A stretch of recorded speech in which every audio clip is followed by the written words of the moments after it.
नमस्कार। Robert Frost American poet जो हैं वो नेचर के एक बहुत माने हुए पोएट हैं और वो नेचर पे तो लिखते ही हैं और उनकी जो पंक्तियां हैं वो लाइफ की बहुत सी गहरी फिलॉसफी को बाहर लेकर के आती हैं, बहुत ही खूबसूरत तरीके से बाहर लेकर के आती हैं। तो इनकी एक बहुत ही खूबसूरत सी कविता है मिस गिविंग। मिस गिविंग यानी आपके मन में कोई आशंका या डाउट है तो उसे मिस गिविंग कहते हैं। तो वो कहते हैं कि वो एग्जाम्पल दे रहे हैं, पेड़ों का एग्जाम्पल दे रहे हैं और पत्तों का एग्जाम्पल दे रहे हैं और वो कह रहे हैं कि जो पेड़ पे जो पत्ते जो थे, हरे भरे पत्ते थे, जो हवा चलती थी तो वो बोलते थे कि हे पवन या हे बहने वाली हवा, हम तुम्हारे साथ चलेंगे और बहुत दूर तक जाएंगे और आगे का रास्ता तय करेंगे और बहुत दूर चलेंगे तुम्हारे साथ। और साथ में जो टहनियाँ थीं, पेड़ के तने थे और डालियों का झुरमुट था, सभी एक स्वर में बोलते थे कि तेज बहने वाली हवा, हम तुम्हारे साथ आगे जाएंगे, आगे का रास्ता तय करेंगे और बहुत दूर तक जाएंगे।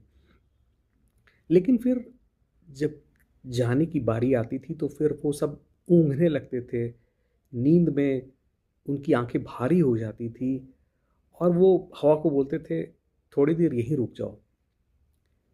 और ऐसा होता था कि जब उनकी उत्पत्ति हुई, वो पत्तियां जो हैं वो निकली, वो उगी, तो उसी समय उन्होंने अपने को वादा किया था कि हम हवा के साथ दूर तक जाएंगे और दूर का रास्ता तय करेंगे, आगे की वादियों में जाएंगे।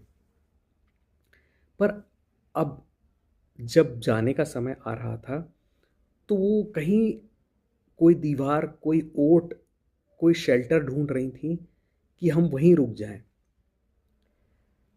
और जब हवा बहुत जोर से, आंधी के साथ, जोर के साथ आती तो ये पत्ते थोड़ा बहुत हिलते डुलते, लेकिन वहीं के वहीं रह जाते जहां पे वे थे। तो कवि कहते हैं कि जब मेरा वक्त आए हवा के साथ टूटकर आगे निकल जाने का, तो मेरे अंदर कोई डर पैदा ना हो भगवान कि इस रास्ते पे, इस जर्नी पे मैं आगे ना जाऊं और मैं उस जर्नी पे निकल जाऊं जो मुझे ज्ञान देगी इस जिंदगी के आगे क्या है, क्या हकीकत है। तो लोग सफ़र पे जाना तो चाहते हैं पर जिंदगी के बंधक बन के रह जाते हैं, डर जाते हैं, थक जाते हैं। यही कह रहे हैं रॉबर्ट फ्रॉस्ट।